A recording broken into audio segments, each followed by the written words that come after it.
히브리서. 이 서신의 저자는 미상입니다. 오랜 세월 동안 사람들은 바울이 썼는지 바나바나 아볼로 같은 그의 동역자들이 썼는지 궁금해했습니다.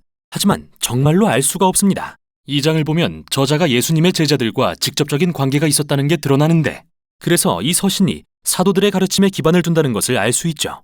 게다가 우리는 이 서신의 수신자가 누구이며 심지어 어디에 살았는지도 모르는데요. 저자는 그들을 정말 잘 알고 있으며 그들이 구약 성경에 대한 해박한 지식을 가졌다고 전제하고 있습니다. 이는 특히 토라, 곧 모세오경의 줄거리에 대한 지식으로서 어떻게 아브라함의 가족이 이스라엘 민족이 되었고 모세가 어떻게 이집트 노예였던 그들을 이끌어내 시내산으로 데려와 율법을 받고 하나님과 언약의 관계를 맺었으며 성막을 짓고 제사장을 통해 하나님께 희생제사를 드렸는지, 그리고 어떻게 그들이 약속의 땅에 들어가기까지 광야에서 유리했는지 말이죠. 저자가 독자들이 당연히 이야기들을 자세히 다 알고 있기를 기대하는 것으로 보아 이 서신의 수신자는 틀림없이 유대인 그리스도인들이며 히브리서라는 이름도 바로 여기에서 유래했습니다. 우리는 또 10장에서 이 교회 공동체가 박해를 당하고 있었다는 단서를 발견합니다. 예수님을 믿는다는 이유로 심지어 투옥을 당하고 공동체의 일부는 예수님을 외면하고 신앙을 완전히 버리는 일도 일어났는데요. 바로 이 점이 이 서신의 기록 목적과 구조를 설명해 줍니다. 먼저 짧은 서두가 나온 다음 저자가 예수님을 이스라엘 역사의 핵심 인물 및 사건들과 비교하고 대조하는 4개의 단락으로 이어집니다.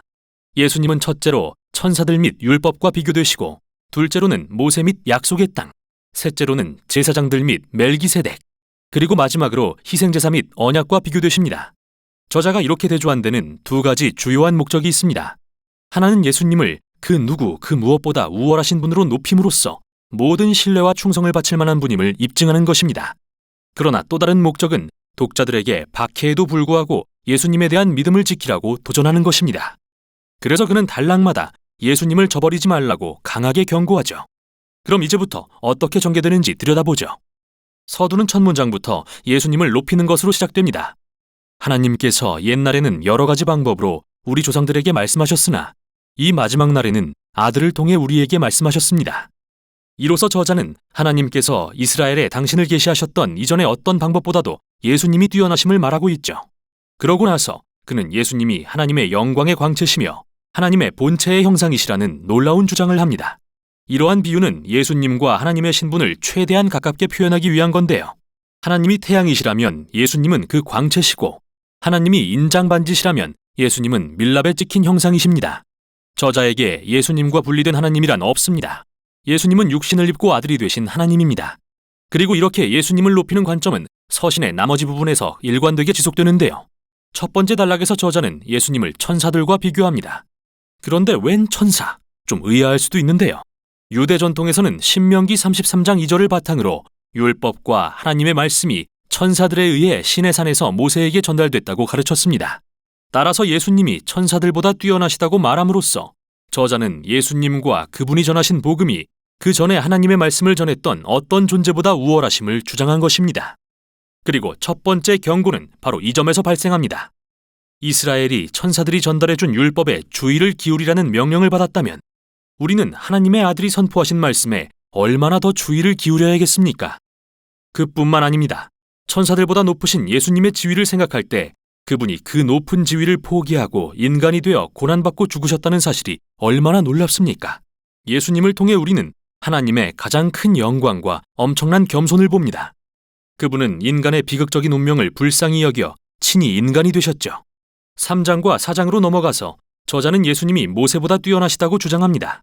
모세가 광야에서 이스라엘 백성을 인도하고 성막을 지었던 지도자라면 예수님 역시 하나님의 백성의 지도자이십니다. 그러나 우리는 그분에게서 단순한 장막이 아닌 온 세상을 지으신 분을 봅니다. 이어서 저자는 이스라엘 민족이 광야에서 모세에게 반역했던 이야기를 다시 들려줍니다. 그들은 약속의 땅에 들어가 안식할 수 있는 하나님이 주신 기회를 잃었는데요. 바로 여기서 2번째 경고입니다.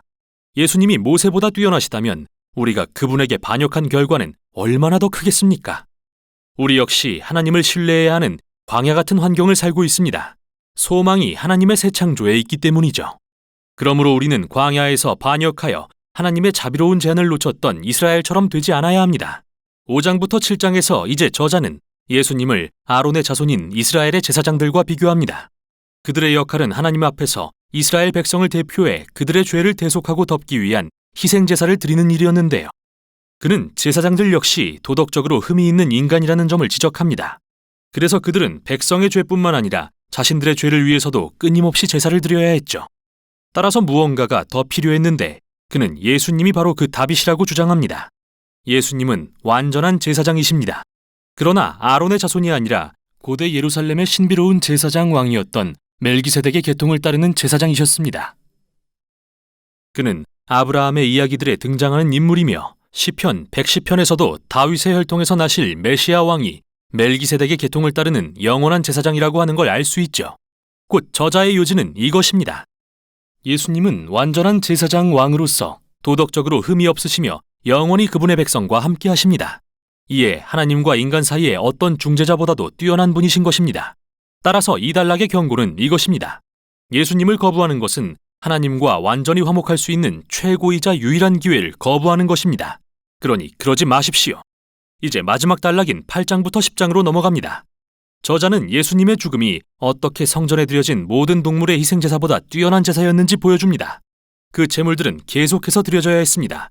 매일 그리고 매년 돌아오는 대속죄일에 말이죠. 예수님은 그분의 생명을 단번에 완전히 내어주셨고 그것은 온 세상의 죄를 덮기에 충분했습니다.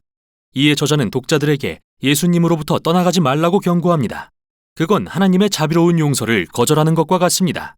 그런 일을 왜 하시겠습니까? 저자는 예수님의 제사는 영원하다고 말합니다.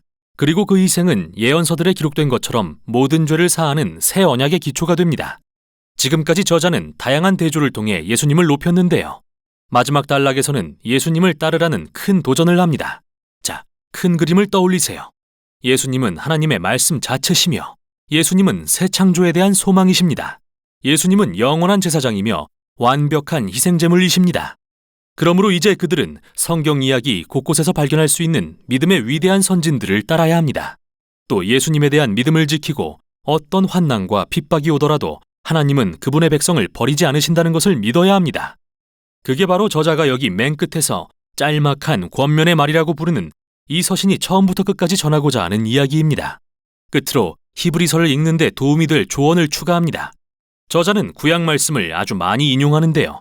그때마다 멈춰서 인용 구절을 찾아 원래의 문맥에서 읽어보세요. 가끔은 이해하기 어려울 수도 있지만 대개는 해보지 않았다면 알아채지 못했을 온갖 다양하고 멋진 연결고리를 발견할 것입니다. 꼭 해보시길 권합니다. 또한 이 경고의 말들이 여러분을 불편하게 할 거라는 사실을 알아야 합니다. 실은 그게 핵심인데요. 그 목적은 여러분을 두렵게 하는 게 아니라 예수님을 거부하는 게 어리석은 일임을 보여주려는 것이죠. 너무 좋으신 분이니까요. 결국 이 모든 경고는 이 서신의 더 큰 목적인 예수님은 하나님의 사랑과 자비의 궁극적인 계시이심을 보여주려는 것입니다.